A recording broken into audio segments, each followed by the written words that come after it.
Welcome, Jenny. Sounds like the podcast, doesn't it? I'm happy to have you here.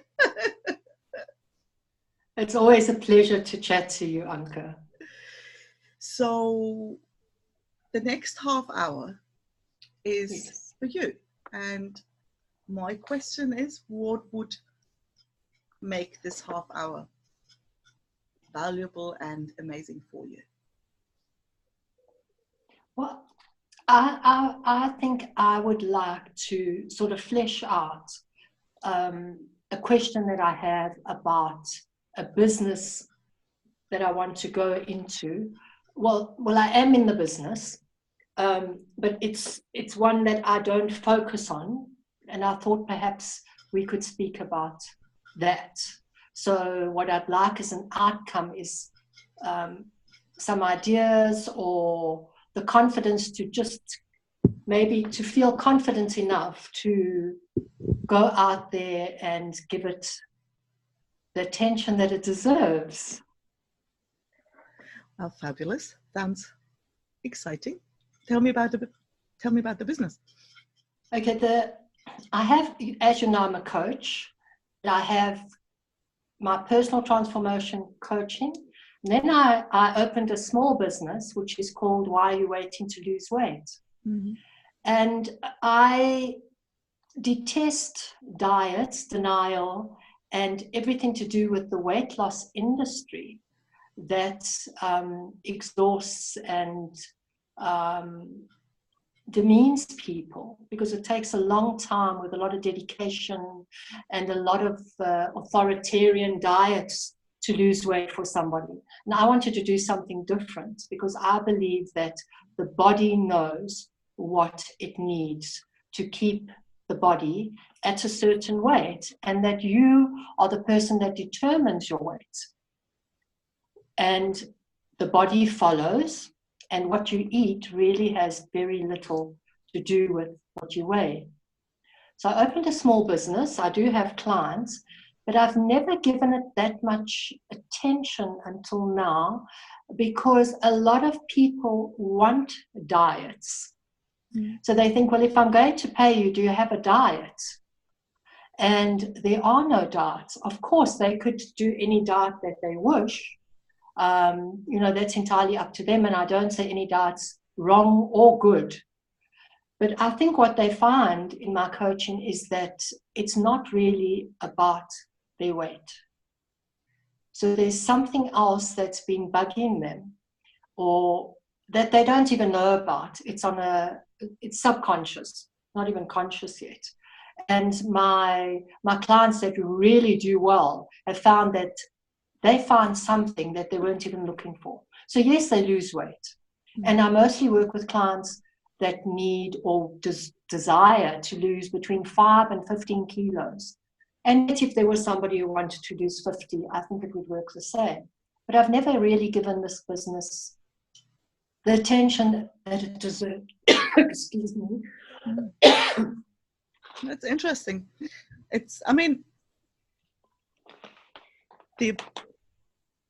The idea that calories in, calories out is a load of crap. I'm absolutely with you on that. So what's your take on why you haven't really gone for that?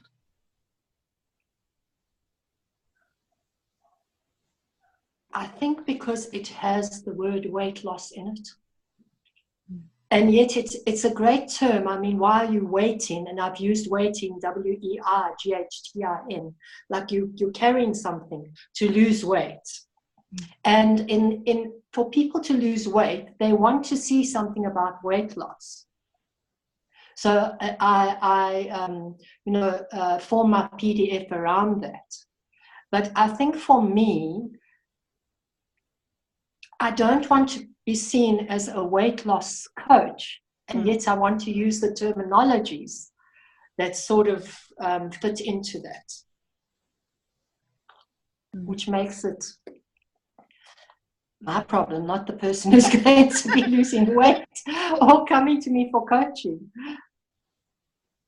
And what makes this a topic now? there's so many people out there that don't wear the little black dress, that don't write the book, that don't go swimming, that don't find a new love in their life, all because they're 5 to 15 kilos overweight. And I really care about those people because I've been one. I was 12 to 15 kilos overweight until I was about 50. And then one day, well, something happened in my life that was far bigger than my obsession with my weight, and it disappeared. I woke up and it wasn't there anymore. That urgent need to be thinner, it had disappeared totally. And it was then that I started to make notice, and I've stayed the same weight. Even if I overeat over Christmas, it might go 2 kilos up, and that's from the brandy puddings or whatever it is. But it returns immediately after Christmas, and I've been the same weight for the last 20 years. So I suppose I have the knowledge and the experience that goes with being able to hold them in a space until they either found themselves or found what was bothering them or lost the weight, because I've been there. So, and why now? I'm of the belief when you believe in something and you do so much hard work to get it going, and then you sort of hide it in the shoebox under the bed. It's a famous thing I do. A lot of people know me for that. Eventually, you have to take it out and look again and say, okay, what is going on here? What is the truth here? And I think the truth is I'm fearful that it won't work. And I guess that's, being quite honest. I'm not fearful of coaching. I'm not fearful of the product. I'm not fearful that my PDF won't be accepted by just about every person, or that I'm not, that I can't make a video, or I can't come across, or I can't coach. Yes, I can. But I think it's the fear of what if it didn't work, on a bigger scale, because then you're out there in the public eye. And you have a responsibility, and I guess it's that part that's kept me back. Besides a few technical things that I'm not very good at. Yeah, but they're easily solved. Like that's not no. We're not. No, that's why I suppose I have been known to hide behind I'm a technophobe, but honestly, I've come to know now that that's a load of nonsense. True. So I guess it's a fear, it's overcoming a fear that, is it what people really want? Will I be successful? And if I'm successful, will the other part of my business, which is strictly, well, they're both personal development if you look at them, what would happen? And it's not something I could put together because they're totally different. So I guess that's where I am right now. That's interesting, because let me just double check that you worry it won't work, meaning that you won't get enough clients to kind of call it a business, or that the clients won't get the results that they would expect?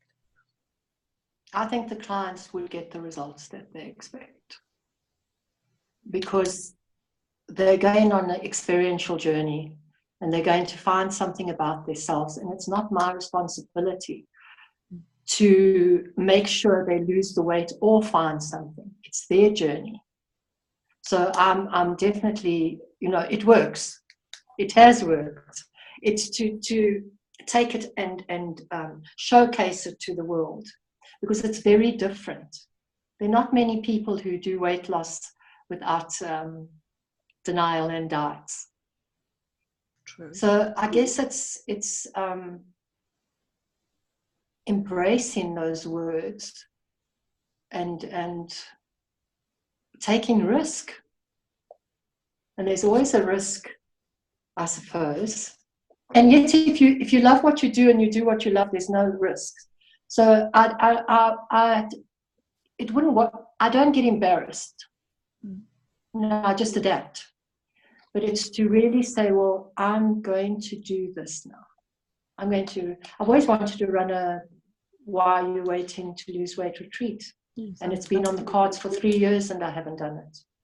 Now, what I'm really curious about, because all like these fears, I don't think there's anybody who doesn't go through that. Right? So all those questions like, what if this and what if that? I think literally everybody goes through that, regardless even of what the business is.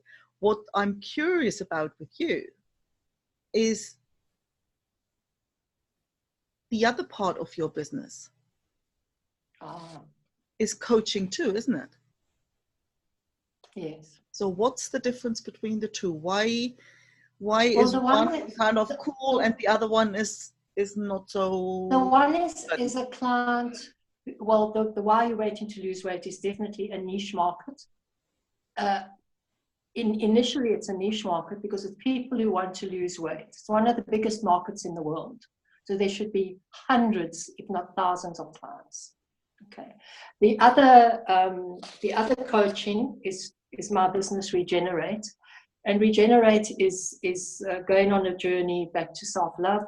It's about finding who you are, what your message is, what contribution you bring to the world as a service, and really doing a whole lot of inner work. And I love that. Mm. It's it makes my heart sing to see to have a client that suddenly you see the light go on, you see the light in their eyes, you see tears run down the face, and somebody wants to hug you, or they just want to cry quietly, and you allow them that because they suddenly, for the first time in their life, saw themselves. They saw themselves as a possibility, something far bigger than they ever imagined they could be. And it's because the coaching's holding a mirror so they can see themselves. And I really love that. And I suppose that's my baby. And it's what I'm used to. And yet there is this other part that is equally as powerful, and that I did not invent, but we put these businesses together with our knowledge and our experience and our heartaches and our happiness and our joy, and they don't fall out of the sky. We get a feeling one day and say, well, I think I want to do this. And yet you don't want to move away from the personal development, or I don't really like to call it that, but really becoming aware that you are far more than the sum of your parts. Now explain to me the difference, because what you're talking about for the one, like what I hear, what's the underlying essence of what you offer somebody who's looking to lose weight. What I hear is you could almost interchange the two. The same. It's exactly the same, actually. Yeah, it's that there is no difference, because there'll come a time when they see themselves, and at that moment, vibrationally, it will change for them, and the click of a fingers, the cells in their body will hear that the weight that they're carrying, they don't need it anymore, and it will disappear slowly, or not so slowly, but it will change. It's a change in vibration. And I think, thank you for that, because I recognize that for myself on both sides. I'm working with a change in their energetic vibration, like retuning their radio to a station that suits them. So I guess it's hard to join them, but they're not joinable in my moment of ego. But the people who, or the way you put it out there in the world as this is what I offer, that might not be the same, you know, and there might be different people going for one, because somebody will look for this outcome and somebody else might want to build a business and somebody else wants to get over trauma, or you know, the different people might look for different outcomes, but what's at the heart of it. And that's why I think that, yeah, that really, for me, that explains why people who will come for weight loss will say they got so much more than what they were looking for, because you take them to a level where it isn't about the weight. And then when they have a shift on that level, all sorts of other stuff opens up. Now that you're talking like that, what's coming up for me, it's sort of just landed, is it's not so much that I don't know the two, and I'm not calling them products, but what I do, it's more how to put it out there. So how to get known. And my aversion to inauthentic marketing suddenly arrived. So how do you do it for the other side of the business? I've never had, I have only referrals. So my business is based on referrals. And especially, I do bespoke coaching. So I don't have hundreds of clients at the same time, because firstly, it's time consuming. So my clients are with me for maybe 6 to 8 sessions and they move on.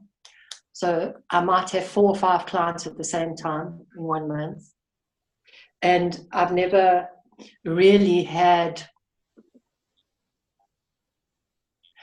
wanted to push it, I suppose, as much as I do now, to have regular clients at the correct intervals. So I guess there was a part of me a few years ago that went on a sabbatical and just took the referrals as they came. I was dealing with my own things in life, you know, and now I'm saying, oh, what happened? How do other people do this? And yeah, I'm definitely not a funnel person. Most emails I don't open, so I'm not sure if they would open mine. So I guess I'd need an authentic, what I call authentic. I mean, marketing is marketing, but an authentic way for me to put myself out there and get more clients. What do you think marketing is? Marketing is selling yourself. I think marketing is a way of getting people to know who you are so they can become your customers. I'm a salesperson, yes. So, you know, if somebody comes to me, I don't have a problem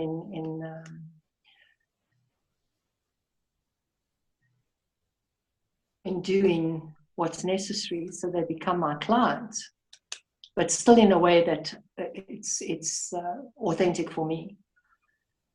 But I've never gone the route of the funnels or the emails or the, I think my pet hate is somebody who sends me an email and it's got this little watch on and it says it's ending in 12 hours and you won't be getting, it's my absolute worst. And then next week I see the same mail with the same watch. So I guess those kind of things just don't work for me. So I suppose I'd have to look for a different way of marketing. And I guess then it is, well, how much do I want it if that's how marketing is? But I do believe there are other ways. I don't know what they are. But I think there's a lot of the resistance is kind of, I mean, it makes all the sense in the world if marketing is like selling myself and somehow manipulating somebody to come into my world. yes. Like, you know, if that's what marketing is, then the resistance is you know, natural. Yeah.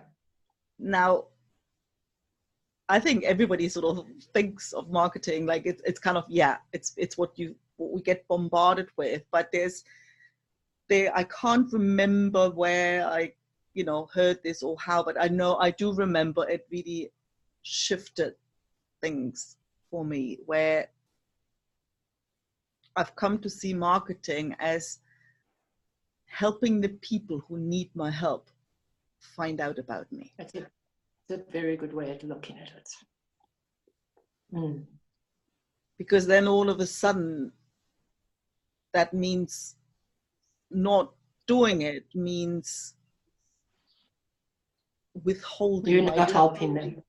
Withholding my help from people that need my help and are looking for it. Yeah, that actually, when you say that, I feel a lot of pain. No, it just sort of doesn't sit well with me, because it's not my nature to not to help. Yeah. So I suppose it's to get away that fits in with my self-limiting belief system, changing it to a belief system where some type of marketing. Now that's the other question now. What you said before about how much you dislike tech stuff, right? Now, okay, there is a certain point where you think, well, okay, if you want something bad enough, you will find a way to figure it out, and we know you do.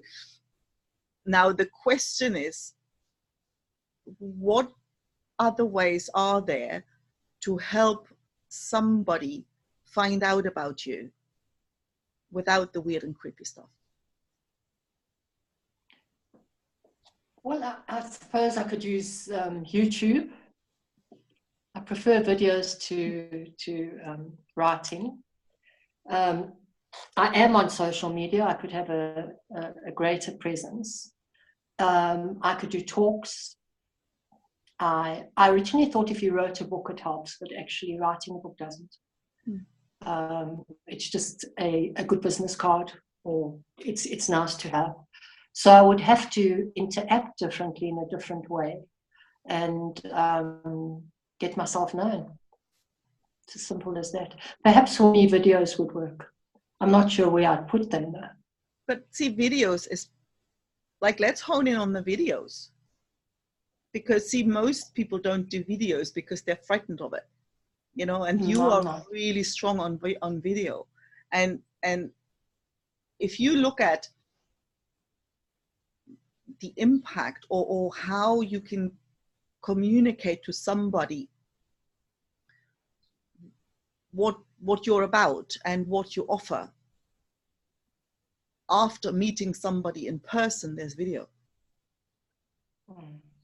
It's the most, I don't know, like I've met I do a lot of videos for the flamenco dressmaking or whatever, and it is funny when you then get to meet people in person and they come and they jump at you and they give you this huge bear hug, and you're like, who the heck are you? You know, because they know you. There is, you know how there is this strong sense of actually knowing somebody. So considering that you enjoy doing videos and that videos is perhaps the most powerful way of communicating, let's just have a closer look at what's there, because the question then is, okay, where would they go? You know, okay, now there is obviously YouTube channel, but there's also like talking about a virtual summit, you know, and people watching this might not be kind of understand the inside joke, but it doesn't matter. Like, say, who do you know who works in a related area. Yeah. A weight loss area. Notice she didn't say the word. Yeah. Because I'm not thinking even weight loss. I'm thinking even healthy aging. I'm thinking cosmetic. Body I'm image. thinking fitness. Photography.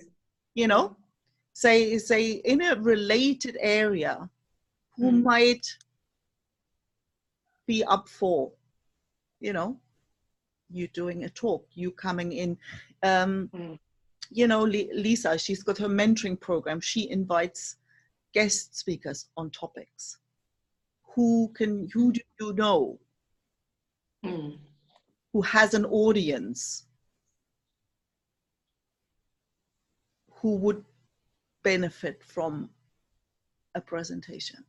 That's a great idea. I like that. It's not scary. It feels relaxed. Yeah. Podcast is another one I could do. Exactly.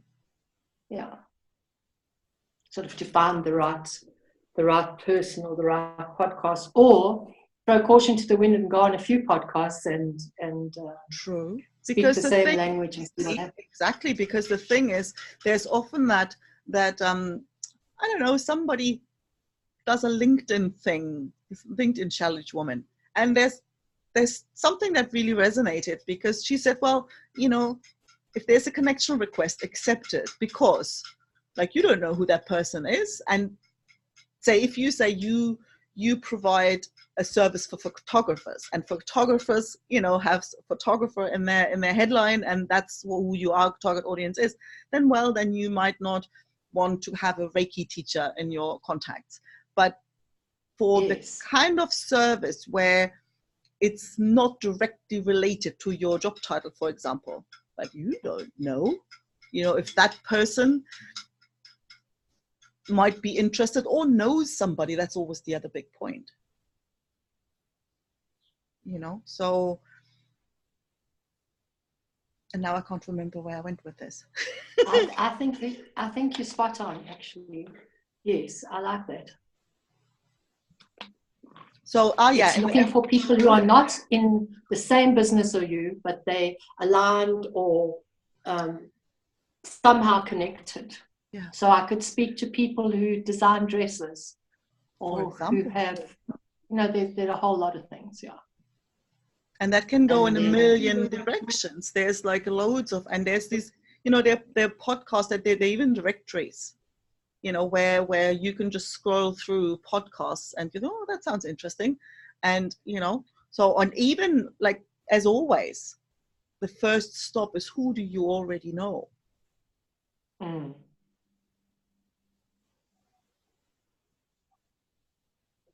That's an interesting thing, because I think, you know, I know a lot of people, or a lot of people seem to know me from seminars that I've been on in, you know, the past 20 years. And they sort of know me for the one business. So anything I put out that connects with that, they're totally there. So it's connecting with others that, and I never push the other business onto those people. And maybe I should give it a try and see what happens. So they don't say, what is Jenny doing now? They sort of know, because I'm putting it out there. So that might be a way to look at it. Because I do believe once you've made up your mind, and again, it's about raising vibration, that you want that business to work, the clients will come. Because you will be at the radio station of people who are looking to lose weight and whatever comes with it. So it's about self. Again, it all comes down to self. When you take the resistance away, and I feel that as I'm talking to, the resistance is moving along, you opening yourself up. And of course, it won't disappear, it will come back. So you have to continually work on that. How much do I really want this? Why do I want these businesses? Because I can do them anywhere, anytime, on a laptop, on an iPad, on a phone. It suits me. So, you know, these are the businesses I want to go forward with and promote. So I guess that little bit of resistance just got a slap. So thank you. And it's powerful work. I think there's something that I heard from the beginning when you were talking about it. You know, that sense there's so many people, and I think it gets, I sense there's like a bit of a tipping point in that industry, that people are fed up with, you know, with people are starting to look, yeah, there's still a lot there because they're so used to, you know, the diet and the prescription of what should I eat and what shouldn't I eat. But I do sense there is a tipping point, and I got the feeling that that's you sensing that as well. There is this, we kind of all know now that diets don't work, and there is, I think, an ever-growing number of people who still want to lose the weight and got a sense that there is something more to it, and calorie in and calorie out is just bullshit, and there's got to be something I think else. the tipping point started quite a while ago.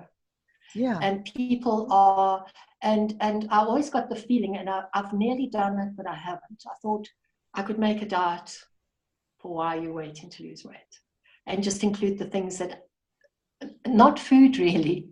So, you know, there'd be dance more, meditate more, take up a new hobby, become a photographer, smell the flowers, walk every day, appreciate yourself and others. And then right at the bottom, I could say they could have an egg for breakfast and an orange for lunch and a huge salad, or they could just do Mediterranean. You know, it's whatever their body wants. If the body wants a piece of cake, please have the piece of cake. Because if you don't give it the piece of cake, you're creating havoc. Yeah. So, you know, it's definitely... the other scary thing is if I don't do it. You know, when you don't do it and you look in 5 months' time and there's somebody, boom, there it is. And people are doing it all over the world. So I guess that's the other part. It's probably the, listening to you, thank you, Anka, it's probably the little bit of feedback I've got from people who are gym bunnies and who believe they only need to eat lettuce leaves. That they've said, oh, I mean, what are you doing? People, please, of course we've got to diet. Of course we've got to, you know, and I suppose we listen to those things and we expect things to sort of work overnight. But I am going to put it out in a bigger way. And even, you know, having a platform, I think the platform seems to be there now. And it's up to me. So I like how you coach. Very powerfully gentle. It's very moving. So I've thoroughly enjoyed this conversation. Well, thank you. I look forward to seeing where it takes you, because, you know, I'm one of your biggest fans, so I will know when you put something out or when you don't. Absolutely. We may have to have another conversation in a few months' time to see where it went. But I definitely would do both. And I think it would, I'm just thinking now, maybe one day a video that explains exactly what I do and tie the two together. And that might be quite a powerful, because then people see, okay, there's this and that. And how it is connected. How it is connected. You know, even though the people are maybe looking for different things initially, but at the heart of it, it's very connected. Well, the thing is, I could coach people who, you know, who've gone through grief, because I've been there. It's the same thing. Whether you want to lose weight, or you want to get over grief, or you want to find yourself, or you want to open a business, whatever it is, you've got to find yourself first. And then when you find that, you can, you know, take on the rest of the world and do what you want to do, and having a strong message. And I think the message is there, and the message that I bring and the contribution that I bring is there. It's to unleash it and not hold it for myself in a very not controlled, but a very tight manner like a baby anymore, and let it just grow. It sounds like more question of giving yourself permission to let Ooh, go. that's a very good one, that I shall do so. Permission granted, Jenny. Permission granted. Yeah. So thank you, Anka. Well, thank you. And I will touch base with you in, I don't know, a couple of months, and we'll see how we go. Excellent. Ciao for now then. Okay, bye.